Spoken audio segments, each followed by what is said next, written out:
আসসালামু আলাইকুম। আজকে আমরা সিম্পল কমপ্লেক্স কম্পাউন্ডের পার্ট 19 নিয়ে এসেছি।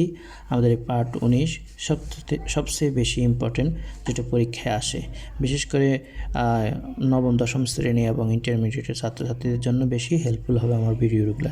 তো এখন আমার মোটামুটি সিম্পল কমপ্লেক্সের কম্পাউন্ডের উপর প্রায় 25টার মতো ভিডিও হবে। অলরেডি আমি 19টা কমপ্লিট করে ফেলেছি।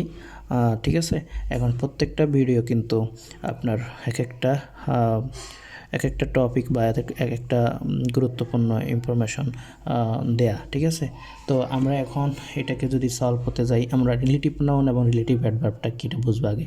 আমরা রিলেটিভ প্রনাউন হচ্ছে দ্যাট এবং ডব্লিউএস ওয়ার্ডগুলো, তবে মাথায় রাখতে হবে সকল ডব্লিউএস ওয়ার্ডগুলো রিলেটিভ প্রনাউন না। তো রিলেটিভ প্রনাউনগুলো কোনগুলো হবে? আমাদের এই চারটা বাদে, অর্থাৎ হোয়েন, হোয়ার, হাউ, হোয়াই, এই চারটা বাদে যত বাদ বাকি আমাদের ডব্লিউএস ওয়ার্ড আছে সবগুলো রিলেটিভ প্রনাউন। ঠিক আছে, এখন আমাদের রিলেটিভ প্রনাউনগুলো বসবে কোথায়, আর আমাদের এটা মূলত কী কাজ করে? মূলত আমাদের দ্যাট বা ডব্লিউএস ওয়ার্ডগুলো হচ্ছে সাধারণত রিলেটিভ প্রনাউন, এগুলো বাদে। তো এগুলোর আগে যদি নাউন প্রনাউন থাকে, ওই নাউন প্রনাউনগুলো অ্যান্টিসিডেন্ট। আমরা যদি একটা এক্সাম্পল দিই, অ্যান্টিসিডেন্ট মানে পূর্বপ্রতিশব্দ। আমরা এখানে দেখতে পারি মিস্টার ইফাজ স্পুন আফসার।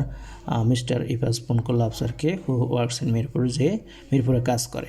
এখন এই যে হুটা হচ্ছে আমাদের রিলেটিভ প্রনাউন, আর বলছিলাম ডব্লিউএস ওয়ার্ড হবে রিলেটিভ প্রনাউন এই চারটা বাদে। তারপর এইখানে যে আফসার লেখাটা আছে এটা হচ্ছে অ্যান্টিসিডেন্ট। ঠিক আছে, আর এই থেকে এই পর্যন্ত পুরোটার বলে অ্যাডজেটিভ ক্লজ। এটা আমরা পরে জানবো অ্যাডজেটিভ ক্লজটা কি, ক্লজ নিয়ে আমরা বিস্তারিত আলোচনা করবো পরে। এরপর যদি আমরা আরেকটা এক্সাম্পল দেখি, Nuran collected a book that was written by Nihad. অর্থাৎ নুরান একটা কি বই কালেক্ট করছিল, যেটা লেখা হয়েছিল নিহাদ কর্তৃক লেখা হয়েছিল। তাহলে এখানে দ্যাটটা হচ্ছে রিলেটিভ প্রনাউন, এই বুকটা হচ্ছে অ্যান্টিসিডেন্ট, এটা নাউন বা প্রনাউন হতে পারে। এখন আমরা যদি সিম্পল কমপ্লেক্স কম্পাউন্ডে এই জাতীয় সেন্টেন্সগুলো করতে যাই, আমরা কীভাবে করব একটু খেয়াল করি। আমাদের সিম্পলের মেন ক্লজের অ্যান্টিসিডেন্ট প্লাস ভার্বের B3, এটা মানে কি? আমরা এক্সাম্পল দিলে ক্লিয়ার হব। এখানে কমপ্লেক্সে কি থাকবে? মেন ক্লজের অ্যান্টিসিডেন্ট প্লাস রিলেটিভ প্রনাউন যুক্ত সাবঅর্ডিনেট ক্লজ। এসসি মানে হচ্ছে সাবঅর্ডিনেট ক্লজ, মাথায় রাখতে হবে। এসসি মানে সাবঅর্ডিনেট ক্লজ, আবার কম্পাউন্ডে মেন ক্লজ এবং অ্যান্ড কি মেন ক্লজ থাকবে। আমরা সিম্পলে যদি একটা এক্সাম্পল দিই, এই যে Alex bought a car imported from Japan, তাই না? তাহলে এই যে এইখানে অ্যালেক্সের দিকে খেয়াল করলাম, আমাদের কি সাবজেক্ট আছে, তারপর মেন ক্লজের এই যে এইটা হচ্ছে মেন ক্লজ না? তো এই মেন ক্লজের অ্যান্টিসিডেন্ট যেটা থাকবে, অ্যান্টিসিডেন্ট প্লাস কি ভার্বের B3 থাকবে। তাহলে এই যে এই কারের সাথে আমাদের কি ভার্বের B3 আছে, তাই না? Alex bought a car imported from Japan. তাহলে আমরা দেখতেছি এখানে কি B3 আছে, ভার্বের ফার্স্ট পার্টিসিপল ফর্ম আছে। ওকে, তাহলে এই জাতীয় সেন্টেন্সগুলো যখন আমরা কমপ্লেক্স করতে যাব, তখন আমাদের যে মেন ক্লজের যে অ্যান্টিসিডেন্টটা আছে, অর্থাৎ মেন ক্লজ কোনটা, এই যে এটার যে অ্যান্টিসিডেন্টটা আছে সেটার সাথে রিলেটিভ প্রনাউন যুক্ত আমরা কি সাবঅর্ডিনেট ক্লজ বসাবো। অবশ্য প্যাসিভে যেটা থাকে, যেমন এই কার ইম্পর্টেন্ট ফ্রম জাপান, এটা কি প্যাসিভে আছে? কারটা তো আর নিজে নিজে আসে নাই, কার কেউ না কেউ আনছে। তাহলে এটা হচ্ছে আমাদের কি প্যাসিভ স্ট্রাকচার আছে। তাহলে অ্যালেক্স বট এ কার, আমরা এখানে দ্যাট দিব কেন? কারণ হচ্ছে আমরা জানি যে আমাদের একটা রিলেটিভ প্রনাউন অ্যাড হবে, রিলেটিভ প্রনাউন আর কি একটা নাউন অ্যাড হবে বা প্রনাউন অ্যাড হবে। তো এখানে তো এই কারটা নাউন আর দ্যাটটা হচ্ছে কি আমাদের রিলেটিভ প্রনাউন। এরপর আমরা কি ওয়াজ ব্যবহার করব। ওয়াজ কেন ব্যবহার করব? কারণ হচ্ছে কি আমাদের এখানে ভার্ব পাস্ট ফর্ম আছে, আর আমরা জানি ও অক্সিলিয়ারির উপর ভার্ব ফার্স্ট পার্টিসিপল ফর্ম হলে সাধারণত সেটা প্যাসিভ স্ট্রাকচার হয়, তাই না? Alex bought a car that was imported from Japan, তাই না? অ্যালেক্স একটা কার কিনলো যেটা জাপান থেকে আমদানি করা হয়েছিল, তাই না? তাহলে that was important from Japan. এবার যদি আমরা এটার কম্পাউন্ড করি, ঠিক আছে, কম্পাউন্ড করলে কী হবে? অ্যালেক্স বট এ কার, ওই যে আমরা দ্যাটের জায়গায় আর দ্যাট রাখবো না, অ্যান্ড রাখবো, আমরা কম্পাউন্ড করবো, এই জন্য অ্যান্ড আনবো। এবং আমরা কারের যে প্রনাউন কি ইট, আর বাদ বাকি সবগুলো ঠিকমতো বসাই দেবো। তাহলে Alex bought a car and it was imported from Japan. আশা করি বুঝতে পারছেন। এবার যদি আমরা ফর এক্সাম্পলে যাই, তাওহিদ presented me a book written English. তাহলে আমরা দেখতেছি এই সেন্টেন্সটার মধ্যে আমাদের কি এই যে নাউনের পর কিন্তু ভার্বের B3 আছে। আমরা বলছিলাম যে মেন ক্লজে যে অ্যান্টিসিডেন্ট থাকবে, অর্থাৎ এই যে এই বুকটা হচ্ছে অ্যান্টিসিডেন্ট, আর অ্যান্টিসিডেন্টের পর কি ভার্বের বি3 থাকবে। সাধারণত অ্যান্টিসিডেন্টের পর কি ভার্বের, যেটার আমরা অ্যান্টিসিডেন্ট চিন্তা করি ওটার পর কি ভার্বের বি3 হবে। এই যে ভার্বের বি3 আছে, এই বুক রিটেন ইন ইংলিশ, ঠিক আছে। তো আমরা যদি এটার কমপ্লেক্স করি কি হবে, আমরা জানি কি মেন ক্লজের অ্যান্টিসিডেন্টের আগে পরে একটা রিলেটিভ প্রনাউন যুক্ত সাবঅর্ডিনেট ক্লজ বানাতে হবে, যেটা প্যাসিভ স্ট্রাকচারে থাকবে। তাহলে তাওহিদ প্রেজেন্টেড মি এ বুক, সব ঠিক আছে, জাস্ট আমরা এখানে কি হুইজ অ্যাড করব নাকি হু অ্যাড করব। আমরা বলছিলাম যদি বস্তু থাকে, ঠিক আছে, যদি বস্তু হয়, বস্তুর ক্ষেত্রে আমরা হুইজ বা দ্যাট ব্যবহার করব, ঠিক আছে, হুইজ বা দ্যাট। আর যদি এটা পার্সনকে বোঝায় তাহলে আমরা ব্যক্তিকে বোঝালে আমরা ব্যবহার করব কি হু ব্যবহার করব, ঠিক আছে। তো এখানে এই কার ছিল, এই যে কারণে দ্যাট ব্যবহার করা হয়েছে। এখানে এ বুক আছে, এই কারণে আমরা হুইজ ব্যবহার করি, সমস্যা না, দ্যাট ব্যবহার করলে হবে। তাহলে তাওহিদ presented me a book which is written in English. তাহলে এখানে ইজ কেন আসছে, এখানে তো ওয়াজ আসতে পারতো। আচ্ছা, তো এইখানে এই যে আমাকে একটা বই দিয়েছিল যেটা হচ্ছে ইংরেজিতে লেখা, তাহলে আমরা সমস্যা নাই, এটা ওয়াজ দিলেও হবে, ওয়াজ, ঠিক আছে, ওয়াজ রিটেন ইন ইংলিশ। অর্থাৎ অক্সিলিয়ার উপর ভার্ব বি3, এটা প্যাসিভ স্ট্রাকচার বোঝাচ্ছে, তাই না, ওই বইটাকে বোঝাচ্ছে। তাহলে এই বুকটা হচ্ছে অ্যান্টিসিডেন্ট, আর হুইচটা হচ্ছে রিলেটিভ নাউন, আর which was written in English এটা হচ্ছে আমাদের কি সাবঅর্ডিনেট ক্লজ, তাই না। তাহলে সাবঅর্ডিনেট ক্লজের আগে কি হুইচ যুক্ত একটা ক্লজ মার্কার আছে এবং তার আগে অ্যান্টিসিডেন্ট আছে, এটা হচ্ছে কমপ্লেক্স সেন্টেন্সের মোটামুটি স্ট্রাকচার, ঠিক আছে। তো আমরা দেখতেছি সাবঅর্ডিনেট ক্লজটা প্যাসিভে আছে কিনা, এটাও প্যাসিভে, এটাও প্যাসিভে।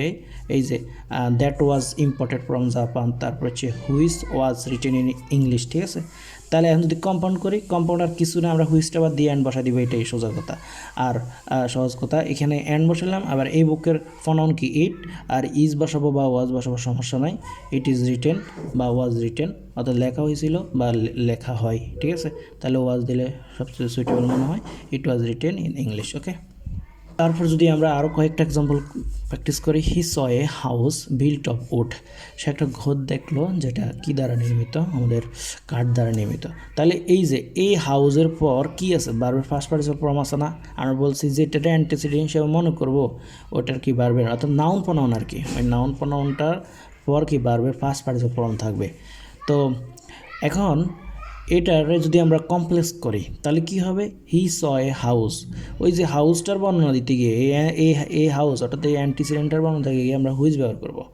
হি saw a house which was, এখানে ফার্স্ট ফর্ম আছে, তো এই জন্য ফার্স্ট ফর্ম ওয়াজ ব্যবহার করলাম, which was built of would, ঠিক আছে।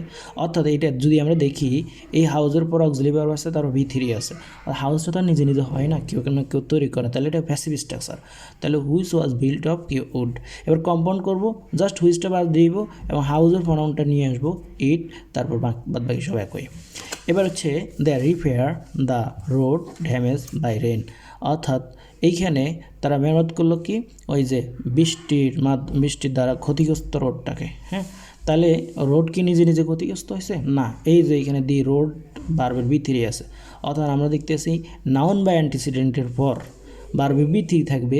এই জাতীয় প্যাসিভ স্ট্রাকচারগুলোকে যদি আমরা কমপ্লেক্স করি তাহলে কি হবে, দ্য রিপেয়ার দ্য রোড, তারপর which was damage by rain. তাহলে রিপেয়ার থাকার কারণে কি আমাদের এখানে ভার্বের ওয়াজ বসছে, অর্থাৎ এই যে হুইসের আগে রিলেটিভ প্রনাউনের আগে অ্যান্টিসিডেন্ট বসছে, তারপর কি আমাদের ওয়াজ বসছে। আমি অনেক সময় নিয়ে বোঝাচ্ছি, আশা করি বুঝতে পারবেন। 1-2টা এক্সাম্পল বললে বুঝলে বাকি সবগুলো করা যাবে। আর যাদের সময় অতি দরকার তারা দুইটা এক্সাম্পল দেখলে হবে, আমি অনেকগুলো এক্সাম্পল নিয়েছি, হ্যাঁ। তারপর কম্পাউন্ড করলে the repair the road and it was damage, আর বলছিলাম দি রোডের প্রনাউন ইট বসাই দিয়েছি, শেষ। I bought a phone made in Korea, ঠিক আছে। তাহলে এই যে একটা ফোন এবং কি ভার্বের বি3, অর্থাৎ সাবজেক্টের পর কি ভার্বের বি3 আছে, যেটার অ্যান্টিসিডেন্ট নিয়ে চিন্তা করবো ওইটার পর কি ভার্বের বি3 হবে, সোজা করতে হলে এটা। এবার কমপ্লেক্স করলে কী হবে, I bought a phone which was made in Korea. আর যদি কম্পাউন্ড করি, I bought a phone and it was made in Korea. তাহলে আমরা দেখতেছি যে সাবজেক্টের পর অক্সিলিয়ারি ভার্ব তার বি3, অর্থাৎ প্যাসিভ স্ট্রাকচার পুরোটা। অর্থাৎ আমাদের এই ফোনটা তো নিজে নিজে তৈরি হয় না, কেউ না কেউ তৈরি করে। এবার আমরা যদি আরেকটা এক্সাম্পল বলি, we visit a place destroyed by flood, বন্যা দ্বারা ক্ষতিগ্রস্ত স্থানে পরিদর্শন করলাম, তাই না? তাহলে প্লেস এর আগে এটা B3 আর কি আমাদের সাবজেক্ট, অর্থাৎ সাবজেক্ট বলতে আমাদের নাউন প্রোনাউন আর কি অ্যান্টিসিডেন্ট। তাহলে আমরা কি করব, হি ভিজিটেড প্লেস ঠিক মতো রাখবো, ওই যে হুইচ ওয়াজ, অর্থাৎ এই প্লেসের বর্ণনা দিতে গেলে আমরা হুইচ ওয়াজ নিয়ে আসবো। তাহলে অর্থাৎ দুইটা পার্টে ভাগ করার জন্য আর কি, দুইটা আমরা সাবঅর্ডিনেট, একটা মেন ক্লজ একটা সাবঅর্ডিনেট ক্লজে ভাগ করার জন্য। এটা হচ্ছে মেন ক্লজ। আর which was destroyed by flood, which was destroyed by flood, তাহলে এইটাকে আমরা কি মেন ক্লজ, সাবঅর্ডিনেট ক্লজ ধরে এটাকে মেন ক্লজ ধরে আমরা কি দুইটা ক্লজ মাধ্যমে কি আমাদের কমপ্লেক্স সেন্টেন্স শেষ করলাম। এরপর we visited a place and it was destroyed by flood, ঠিক আছে? তাহলে এখানে এই প্লেসের প্রনাউন কি ইট, ওকে। তারপর she wore a dress design by her mother, অর্থাৎ সে একটা ড্রেস পরলো তার মার কর্তৃক। এই ড্রেসের পর কি বারবার B3 আসে। তাহলে এইখানে আমরা কি করব, শি ওর এ ড্রেস একইভাবে লিখবো, হুইচ লিখবো, হুইচ লিখে কি এই ড্রেসের বর্ণনা দিব, which was design by her mother, ঠিক আছে? তারপর হচ্ছে she wore a dress and it was design by her mother. তাহলে আমরা আরেকবার বলি, আমরা যে সিম্পল সেন্টেন্সে দেখব, ওই সিম্পল সেন্টেন্সে নাউনটার পরে যে আমাদের ভার্বটা থাকবে, নাউন বা প্রনাউনটার পরে যে ভার্বটা থাকবে ওইটা ফার্স্ট পার্টিসিপাল ফর্মে থাকবে, অর্থাৎ প্যাসিভে থাকবে, ঠিক আছে?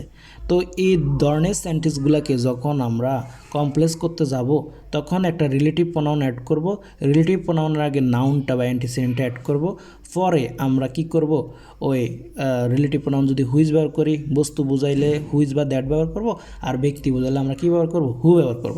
তাহলে হুইচ বা দ্যাট ব্যবহার করলে তারপর আমরা কি ওখানে আবার আমরা সাবঅর্ডিনেট ক্লজের সাবজেক্ট থাকে, তারপর হচ্ছে কি আমাদের থাকে, অর্থাৎ কি যেমন হুইচ টা হচ্ছে কি আমাদের এই সময় সাবজেক্ট হয়ে যায়, যেমন এখানে কি দ্যাট ওয়াজ, এটা কি সাবজেক্ট হিসেবে কাজ করে, এই কারের বর্ণনা দিচ্ছে দ্যাট, তাহলে এই পুরোটা হচ্ছে কি সাবজেক্ট। তারপর কি আমাদের এই অক্সিলিয়ারি ভার্ব B3, ঠিক আছে? এই কার দ্যাট ওয়াজ মানে এই কারের বর্ণনাটা দিচ্ছে, একটা কার যেটা কি ইম্পোর্টেড ফ্রম জাপান, অর্থাৎ ইম্পোর্ট করা হয়েছিল জাপান থেকে। তাহলে আমরা বুঝতেছি যে আমরা এখানে সাবজেক্ট যেটা নিব, ঠিক আছে, অর্থাৎ নাউন প্রনাউন যেটা নিই না কেন সেটার পর আমাদের কি একটা রিলেটিভ প্রনাউন বসবে, দ্যাট অথবা হুইচ বা হু হতে পারে, ঠিক আছে? এরপর আমরা কি অক্সিলিয়ারি ভার্ব বসাইয়া বারবার B3 বসাবো, তাহলে কি এটা প্যাসিভ স্ট্রাকচার হয়ে যাবে। অর্থাৎ সেন্টেন্সটা এইভাবে থাকতে পারে, আমাদের এইভাবে করতে বলে, আবার এইভাবে থাকতে পারে, এইভাবে করতে বলবে, বা এইভাবে থাকবে আমাদেরকে এইভাবে করতে হবে। আমরা ওই যে প্যাসিভ স্ট্রাকচার দেখলে বুঝে নিব এটা আমাদেরকে এই রুলের মধ্যে পড়ে, ঠিক আছে? ওকে।